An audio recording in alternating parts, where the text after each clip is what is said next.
telling me about the things she did, like breaking their belongings, scratching the walls of their rooms, and taking their food, and so on. I always argued with my parents about it, but the breaking point came on my youngest brother's birthday. He was overjoyed and kept looking at the birthday cake because what he loved most about parties was blowing out the candles.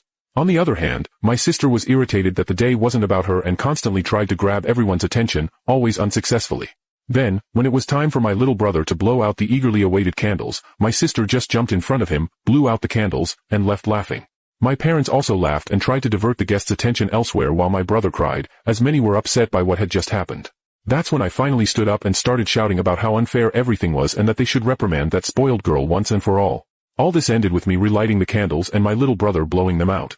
The years went by, my sister remained spoiled, but as my brothers turned 18, I allowed them to move into my house until they had enough money to live on their own. For a long time, we all lived in peace, without having to worry about our belongings being taken in the middle of the night or our things being vandalized. Now that my mother had to deal with my sister's tantrums alone, she constantly called us, asking for help to control her. The breaking point came when my sister was arrested, and my parents asked me to pay her bail, as I was the only one with enough money to do so. Despite not liking my sister, I was convinced by my parents that she was family, and I should do it, so I ended up paying. The problem came later. I think after seeing that I had paid her bail, my sister became more interested in how much I really earned, which was a substantial amount. Therefore, she recently came to my house. She sat down with me and my brothers, talked about how beautiful the house was, and asked when we were going to leave it. I told her that my brothers would leave when they had enough money, and that I wasn't concerned, and they could stay as long as they wanted. That's when everything started to go downhill. She looked at me confused and said that it wouldn't be possible because she wanted to live alone there and didn't want them or me around, and that everyone would have to move out as soon as possible.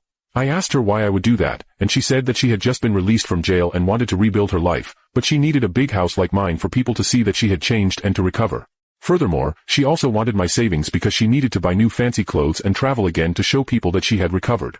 I thought she was joking, but incredibly, she wasn't. I told her that if she wanted to live there for a while, I would accept as long as she followed the rules, but I wouldn't give her anything. She just started screaming, and at that moment, I told her to leave because I wouldn't tolerate her insolence in my own house. She tried to shout again, but when she realized that no one there would listen to her, she just left angrily. Now my parents call me constantly, saying that I should give my house to her because she has suffered so much and that it's only fair that I do it, but I won't fall for that. She has now shown me that she's beyond redemption and will never change, and I won't be the one to continue spoiling her. You can now check if there is a part 2 by pressing share and more.